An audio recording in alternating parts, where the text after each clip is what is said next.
ये भारत के पठान वास्तुकला का उत्कृष्ट नमूना है और भारत के गुंबज में इसका दूसरा स्थान आता है। शेरशाह सूरी ने एक शर्त रखा था कि इस मकबरे की बुनियाद वही इंसान रखेगा जिसने 5 वक्त की नमाज में कभी भी नमाज नहीं छोड़ा हो। जितना सूरी पठान वंश है उसके बच्चे बच्चे को कत्लेआम कर दीजिएगा।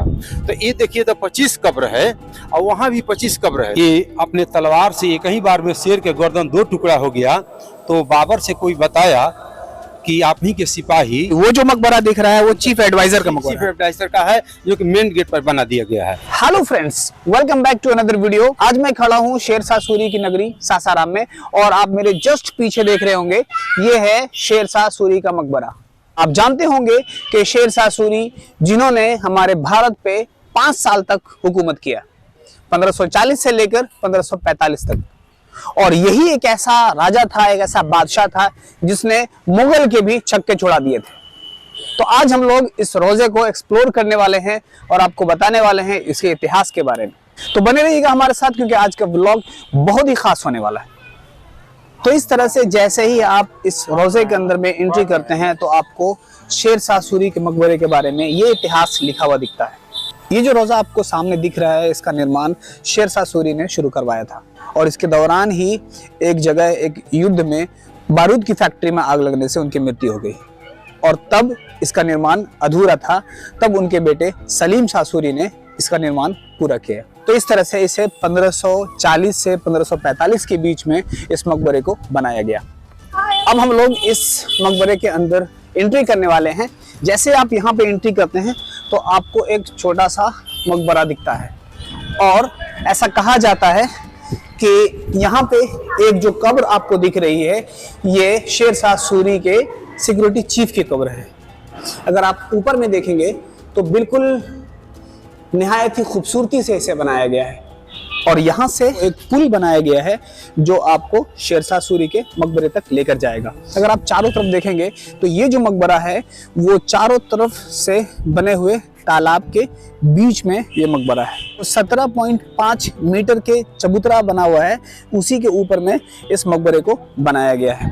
और ये जो मकबरा आपको दिख रहा है ये इंडो इस्लामिक कल्चर का एक नमूना है, एक खूबसूरती की मिसाल है और ये बताता है कि अपने ज़माने में शेरशाह सूरी एक महान शासक रहे होंगे। जैसे ही इसके अंदर जाने लगते हैं और इस पुल पे खड़े होते हैं तो आपको हवा का झोंका दोनों साइड से मिलता है जो आपको ताजगी का एहसास करवाता है क्योंकि ये पूरी तरह से तालाब के अंदर में बना हुआ है।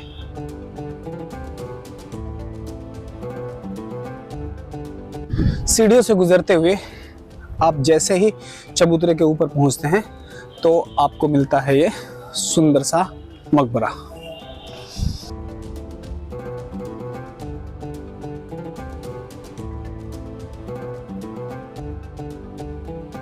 अगर आप इसके सहन में देखेंगे तो आपको चारों तरफ से एक ऐसा बना हुआ दिखेगा जो दर्शाता है कि ये एक टाइम में वॉच टावर रहा होगा जो इसके सुरक्षा का इंतजाम करने के लिए बनाया गया है।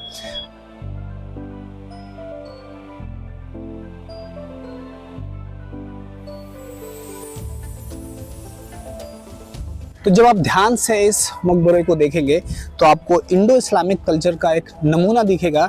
ये मकबरा जो कि बनाया गया था अफगान शासक शेरशाह सूरी के द्वारा। और इस तरफ से दिखाते हैं आपको तालाब।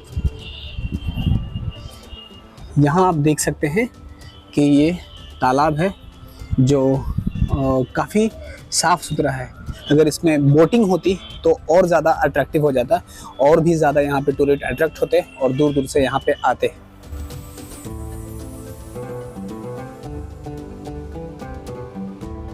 ऊपर देख सकते हैं ये जो स्ट्रक्चर है वो आपको अट्रैक्ट करेगा। बहुत खूबसूरती से बनाया गया है इस मकबरे को।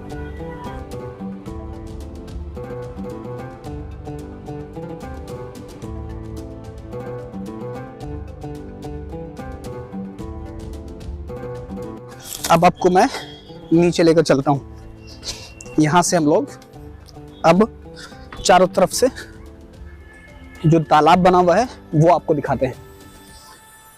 आप इधर देख सकते हैं चारों तरफ से तालाब है और इसकी सफाई सुथराई का काफ़ी ख्याल रखा गया है और इसमें बहुत सारी मछलियाँ भी हैं।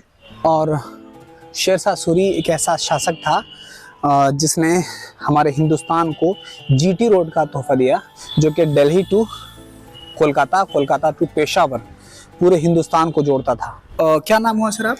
मेरा धर्मेंद्र चुबे नाम है। अच्छा अच्छा, तो आप यहाँ ड्यूटी पे हैं? जी। तो इस रोजे के बारे में कुछ बताइए। ये जो मकबरा है ना जी, इतना विशाल स्मारक है, जी। ये भारत के पठान वास्तुकला का उत्कृष्ट नमूना है और भारत के गुम्बज में इसका दूसरा स्थान आता है। बादशाह शेरशाह सूरी ने 1539 में बाबर के पुत्र हुमायूं को परास्त करके और दिल्ली के गद्दी पर 5 साल शासन किए हैं। अपने शासन के दौरान सर्वप्रथम ग्रैंड ट्रंक रोड बनाए, जीटी रोड, और जीटी रोड के दोनों तरफ से हरा भरा फलदार वृक्ष लगवाए, जगह जगह कुआं खोदवाए, भूमि के पैमाइश नाप तल को डांक के सुझाव अपने पीरियड में लागू किए थे। और उसमें जो फल लगाए थे, वृक्ष लगवाए थे, वो फलदार वृक्ष लगवाए थे कि यात्री लोग, उस समय आधुनिक व्यवस्था था नहीं, यात्री लोग पैदल चलते थे, तो चलते थक जाएंगे तो विश्राम करेंगे और उसका फलदार वृक्ष को ग्रहण करेंगे, खाएंगे। और इसके साथ साथ कुआं खोदवाए थे और सरायमुंड बनवाए थे, सरायमुंड में विश्राम गृह बनवाए थे कि यात्री लोग चलते चलते थक जाएंगे, विश्राम करेंगे, पानी पिएंगे, ऐसे फल फूल खा लेंगे। और वहाँ पर एक सुरक्षा कर्मी के रूप में एक चौकीदार को नियुक्त कर दिए थे। अच्छा, हर जगह पे चौकीदार नियुक्त किए थे, ऐसा व्यवस्था किया गया था। तो अब मैं अंदर लेकर चलता हूँ।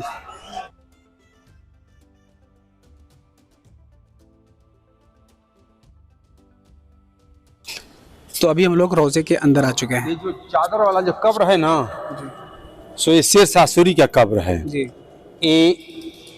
और ये सब जो छोटा बड़ा कब्र है इनके रिलेटिव का कब्र है। अच्छा अच्छा। तो शेरशाह सूरी के फादर का नाम था हसन शाह सूरी। अच्छा। और इनके फादर आए थे अफगानिस्तान के रहने वाले थे। यहाँ सूखा रोजा के पास में अस्तबल है जो कि घोड़े के व्यापार लोग करते थे। तो यहाँ के धीरे धीरे जगीदार हुए हसन शाह सूरी, और ये जगीदार के पुत्र शेरशाह सूरी हैं। इनके बचपन का नाम था फरीद खान। इनका फादर का था हसन शाह सूरी। इनके 2 माँ थी, एक अपनी माँ थी और सौतेली माँ थी।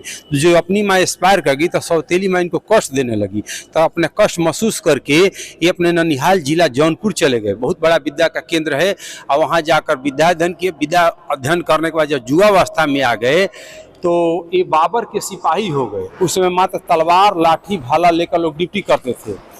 तो एक ही बार में शेर को मारे तो शेर के गर्दन 2 टुकड़ा हो गया। अच्छा अच्छा। तो बाबर से कोई बताया कि आप ही के सिपाही पेट्रोलिंग ड्यूटी कर रहे थे और शेर को मारे थे, उनका गर्दन एक ही बार में 2 टुकड़ा हो गया। शेर गिरा हुआ है, वहाँ पर सिपाही ड्यूटी कर रहा है। चल के निरीक्षण कर लिया जाए। बाबर आकर घोड़े से निरीक्षण किया, तो घोड़े से निरीक्षण करने के बाद देखा तो बोला कि लड़का कभी भी मुल्क का भी बादशाह बन सकता है। तो ठीक वैसा ही हुआ कि बाबर के पुत्र हुमायूं को 1539 में बक्सर के पास चौसा के मैदान में घमसान युद्ध किए, और युद्ध करने के बाद उनको परास्त किए, और परास्त करने के बाद दिल्ली के गद्दी पर बैठे और 5 साल शासन किए हैं। करके इसी जगह में शेरशाह बैठ करके चैलेंज किए कि कोई ऐसा मुसलमान है कि जो कभी अपना एक दिन की भी नमाज न छोड़ा हो, वो इस मकबरे को नींव को देगा।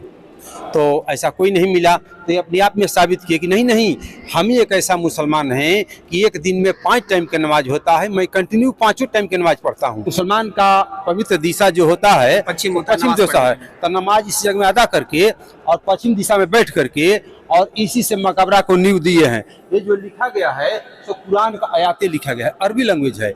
ये जो अरबी लैंग्वेज है एक बहुत बड़ा फकीर शेरशाह सूरी के उम्र के दुआ कर रहा है, साहेब बाके उम्र तो साले 1000 साल माहे 1000 साल। इसका ट्रांसलेट हुआ हिंदी में कि वो फकीर कह रहा है कि आय अल्लाह, शेरशाह के उम्र जो है सो एक दिन की 1000 में बीते, मैं लंबी आयु की कामना कर रहा है। तो इसी जगह में अपना मेहराब बना करके नमाज अदा करके ऐसी जगह मकबरा की नींव पड़ा है। का जो 500 साल पहले का जो 1545 का जो पेंटिंग है उसी समय का है। देखिए झड़ते झड़ते गिरते गिरते उतना ही बचा हुआ है, और ऊपर जो टाइल्स लगा हुआ है थोड़ा सा बच रहा है। उसी समय का इतिहास गवाह है, इसमें टाइल्स था। अच्छा, ये सब टाइल्स वगैरह था। ये टाइल्स झड़ गया, गिर गया, ऐसे करते करते थोड़ा सा बचा हुआ है। अब मकबरा के भूमि से इसका ऊंचाई 122 फीट है। अच्छा अच्छा, ये जो इसकी ऊंचाई आप देख रहे हैं 122, वो 122 फीट, 122 गुम्बद की ऊंचाई। गुम्बद की ऊंचाई मकबरा का भूमि से 122 फीट है और 22 एकड़ में तालाब फैला हुआ है। अच्छा, ये जो तालाब है 22 एकड़ 22 एकड़ में है और तालाब के बीच में मकबरा, हम लोग तालाब के बीच में भी खड़े हैं हम लोग। तो दोस्तों यही वो जगह है जहाँ पे शेरशाह सूरी ने नमाज अदा किया था और इस मकबरे की बुनियाद रखी थी। यहाँ से इस मकबरे की बुनियाद रखी गई थी। शेरशाह सूरी ने एक शर्त रखा था कि इस मकबरे की बुनियाद वही इंसान रखेगा जिसने 5 वक्त की नमाज में कभी भी नमाज नहीं छोड़ा हो। तो सारे लोगों में से हर लोग कंफ्यूज हो गए क्योंकि हर एक की नमाज कभी न कभी छूट जाती है।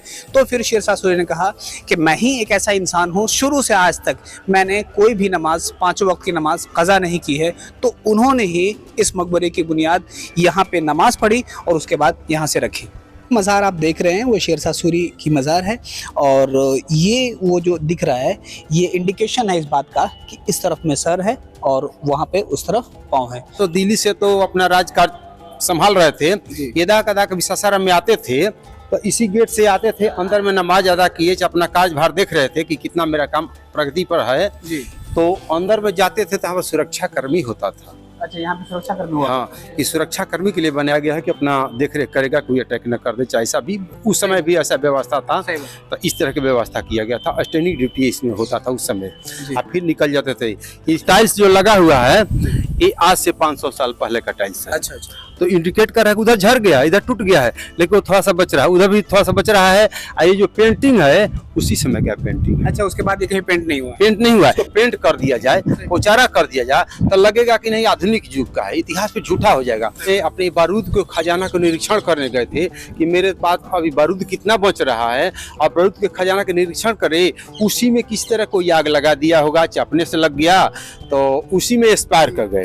एक्सपायर करने के बाद पुत्र सलीम शाह सूरी ने इनके मृत्यु के 3 महीना के बाद में इनके अधूरे कार्य की पूर्ति की और इनका कब्र इसी जगह में स्थापित किए। जो हिमायू था इनके पर हमला किया, अपना सैनिक को जब इकट्ठा करके चला तो उसको जानकारी हुई तो एक्सपायर किए हैं। तो जो इमारत बनवा दिए थे तो बताया, अपना सैनिक को आदेश दिए थे कि जितना सूरी पठान वंश है उसके बच्चे बच्चे को कत्लेआम कर दीजिएगा।